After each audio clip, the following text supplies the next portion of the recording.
Computer Application Package Week 5. Good day, my esteemed viewers. We are going to discuss about integer array. Integer array is a set of methods determined by the operation type that perform mathematics operation.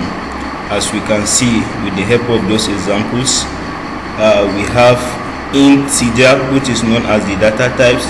The arrays should be the elements. Then here are the characters and variables, which are number 5. So we are to look at the next one, which is the integer should be the data type. Then the array should be the types of variables that we are going to arrange.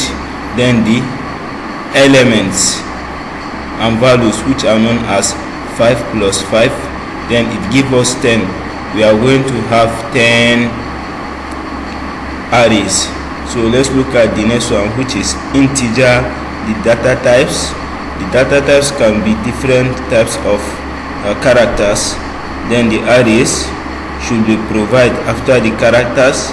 The arrays refers to the variable elements. It can either be numbers, alphabet, or fruits, and so on. So here is the elements, which are the types of datas and letters that we are going to arrange. So the outcomes we have here, which is known as the 21 divided by 3, the outcomes is 7. So we are going to have 7 arrangement of array, but depend to the data types. Advantages of one-dimensional array. So it is straightforward, which is known as it is very easier to use, so we can quickly access them since they are one-dimensional array. So efficiency, it is more efficient. So static type, it is easier to access and manipulate also. So our slide 4, which is known as the disadvantages of one-dimensional array. 1. No boundary tag in some language. There are some multiple language that individual will be able to access, but in one-dimensional array you will not be able to access those particular language due to the capacity of the design is too low. So the memory wastage, so most of those memory does not have use. It only has large amount of memory, but you won't be able to occupy them with those content. So limited functionality for complex problems, like if the design is too complex or complicated, you will not be able to use one-dimensional array. So inflexible memory management, so the memory capacity is too low. Let's proceed to the next slide, which is known as DBMS. The acronym of Database Management System is known as DBMS. So it is a software system that helps users to create, define, and manipulate data. In terms of manipulating, you'll be able to edit or create some images on those particular database. It can be electronic filing cabinet that stores and organizes large amount of data. Once you have a large data, you'll be able to store them on your database. Let's look at the application and user, then the DBMS, then the database. So with the help of this diagram, we are going to understand that the application used for this is known as Microsoft Access. So the user, which is the intermediate between the interface between the system and the person operating them, the person inputting the data into the application. So it will now move to the DBMS, which is known as Database Management System. So this is the place it will store those data and information. Then here is the output, which is the database system. So the function of this DBMS, which is known as database management system, is to store and create different manipulating images if there is issue. Characteristics of DBMS, which is known as database management system. 1. We have data storage. The DBMS store data and manage information in a digital repository on a server. A digital repository on a server is a centralized location that saves data and information in order to enhance the content of the computer system. Then we have data security. DBMS help maintain data security in form of making sure that all information and data are intact and unauthorized access cannot access those information and data on the data security regard to the DBMS. Then we have data integrity. The DBMS help enforce data integrity. All information and data that are stored on DBMS will not be tampered by any individual. We have data analysis. DBMS make it easier to analyze and manage data. They can analyze a large data or a complex data. Then we have data backup and recovery. DBMS have automatic backup and a recovery procedures. So it has a procedures that are embedded on them. When your system have gotten lost, you can be able to retrieve your vital informations and datas. Then we have data views. So DBMS can provide different views of a database scheme based on the user requirement. A user will intended to use any features which he intended to use. With the help of data views, he can go to tables. It can provide a rows and columns of letters to him. He can go to that and input diagrams or images on his work and so on. So operations of database management system, which is known as DBMS.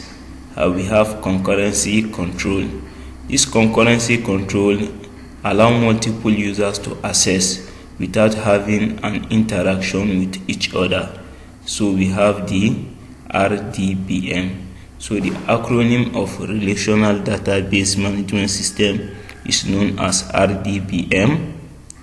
Is the most common types of database management system that provide forms of tables format like spreadsheet and access. So let's look at the data integrity and security.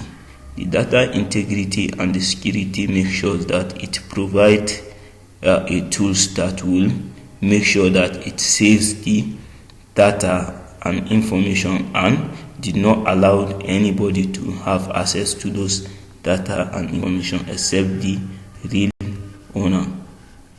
Our slide 8 is known as update command. So the update statement lets the database system knows that you wish to update the records for the table name and parameter. So most times if you forgot to write names or you forgot to input some items, with the help of this update command, it will indicate that you have to arrange that particular place that you have not put anything there. So let's look at the update data in SQR. So this SQR is also a command that is closer to Relational Database Management System, which is known as RDBMS.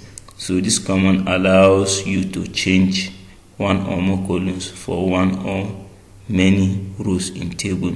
So you'll be able to change rows and column whenever you wish with the help of this command called SQR. Bubble sort.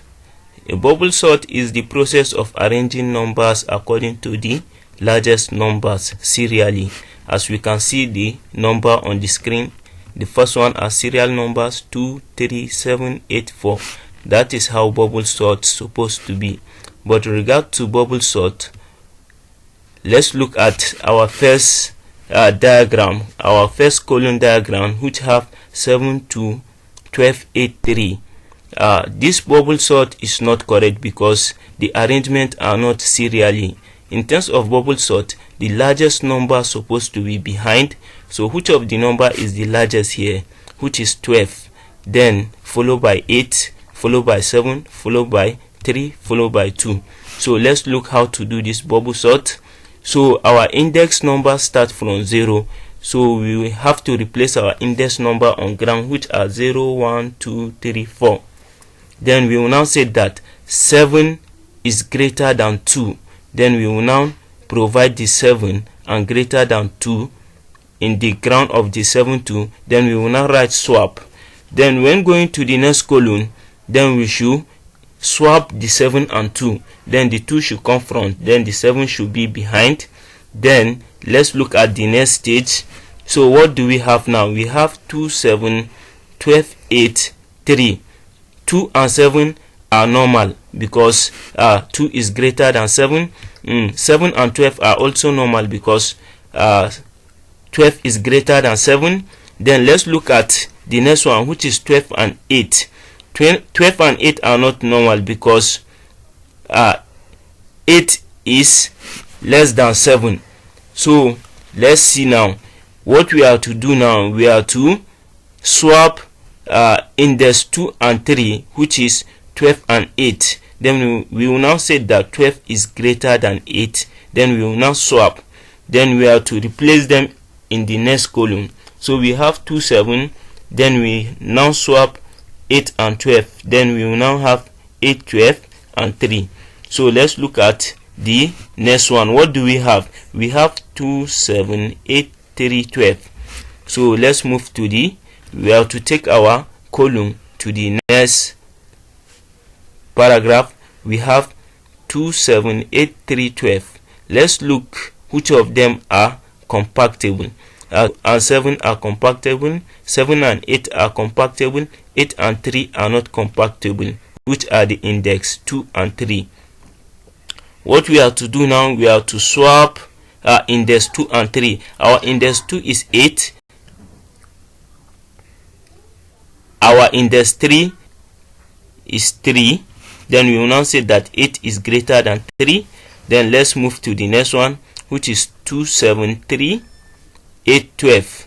Then we will now say that 2 and 7 are compactable. Then 7 and 3 are not compactable. We are going to swap between 7 and 3. Our index number of 7 is 1. Index number of 3 is 2. Then we will now say that 7 is greater than 3. Then we will now say that swap. Now we can see that as we swap the 7 and 3, our bubble sort is now completed. So we have arrived with 2, 3, 7, 8, 12. So that's how bubble sort supposed to be.